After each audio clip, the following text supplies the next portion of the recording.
Greetings, weirdlings. I'm Danny Danger, and I have the immense honor of being here with Teenage Mutant Ninja Turtles co-creator Kevin Eastman. How are you doing today? I'm doing great, thanks. Growing up, I was incredibly inspired by April O'Neil, and it probably has a heavy influence on what I do today. When you were originally creating her character, were there any women in journalism or the media or even in your own personal life who influenced the character?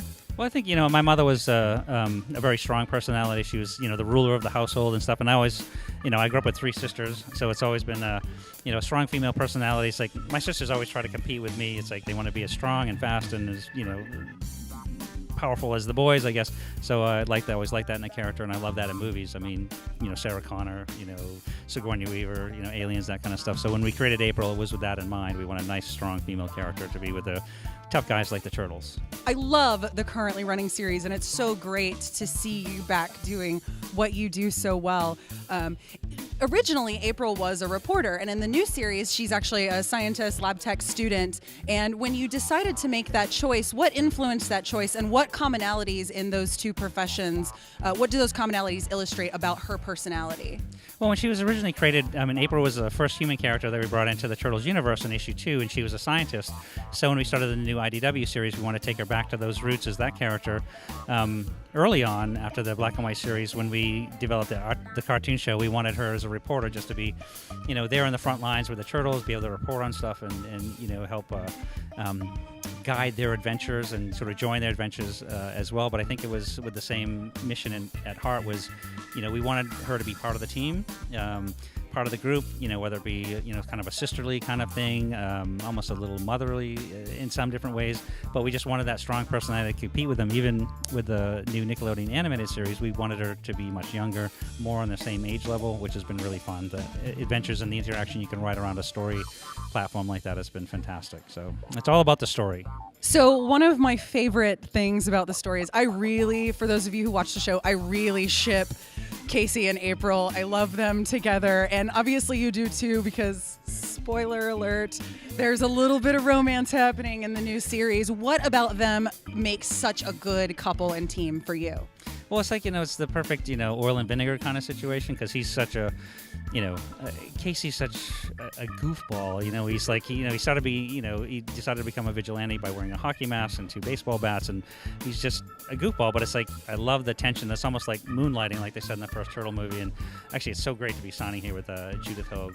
I thought she was the perfect April O'Neil, and Elias Koteas in the first movie. That relationship was just fantastic.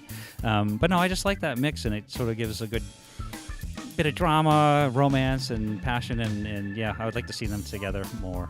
So I'm fangirling over Judith a little. It was I fangirled a little. Oh, good, and appropriately so. I'm the same. Not fangirling, but fanning over. No, fangirling is. I feel like it's a gender-neutral term. You can fangirl with me. It's okay. All right, done. I have to ask, how do you take your pizzas? Are you a stuffed crust guy? Are you a thin crust guy? Do you like pizza? I love pizza. Actually, a lot of people ask where did the whole pizza thing come from. And when I was in high school, that was my job. I cooked pizzas for a living. And so mine was like pepperoni, mushroom, and black olive. That was like, the thing.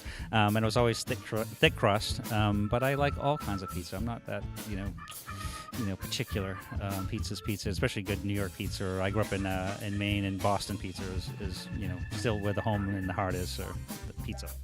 The man does not discriminate against his pizza. I like that. So you've created a slew of very iconic characters. When you were creating these characters, which do you feel like you identify with the most? Well, it's interesting because, like, with the Turtle personalities, they were all kind of either based on, like, Michelangelo is based on a friend of mine, Steve Levine, I went to high school with. He was, the class clown that always made the right jokes at the wrong time and the wrong jokes at the right time kind of stuff. And Donatello is based on Peter Laird. Peter is the first guy that I knew that got a computer. And so you sort of base characters on different personalities you met in your life because it helps you write those characters. Michelangelo was the first turtle drawn, so he's sort of my favorite go-to character. But I love telling stories with Raphael and Casey because Raphael sort of, he's a bit more of unpredictable. And so with the Casey and Raphael story, I can take them in places I can't take Leonardo or Donatello or Michelangelo. So I love them all, and I love them all for different reasons. So it's, but if I had to gravitate towards one, I'd say Raphael. My last question, and this is something that I find to be really important to the Turtle stories, the theme of family and keeping the people close to you, close and protecting them. How does that ring true for you personally? I know you're talking about having a big family. How does that ring true for you personally? Well, it's interesting because I grew up in a big family, and family comes in a lot of different ways. I mean, I remember the first job that I had, the people that worked in the pizza place that I had, that was your sort of adoptive family. So it's whether it's your real family, adoptive family, or, as you go through life, you end up with a handful of friends and different personalities. And so you still have this family-like feeling. And that was important that be there as a constant through the whole thing, because where would we be without family? And, it's just, again, whether they're real family or surrogate, it's all good that we have that many friends or that many siblings we can count on. Well, thank you so much for taking the time to answer our questions and creating April. I'm really trying not to do the Wayne's World I am not worthy thing, so let's shut the camera off before I embarrass myself. No, never. Thank you. I'm going to make some sound now. Be sure to like this video, share, and subscribe, because we do interviews all the time. We've gotten to talk to some amazing authors and artists and creators. Comment down below. Do you love Teenage Mutant Ninja Turtles? Of course you do. That's not a real question. That was a test to see if you were a robot. A very special thanks goes out to Alamo City Comic Con, a fantastic convention. I really enjoyed my day here. This is my first time. Next year, you guys gotta come.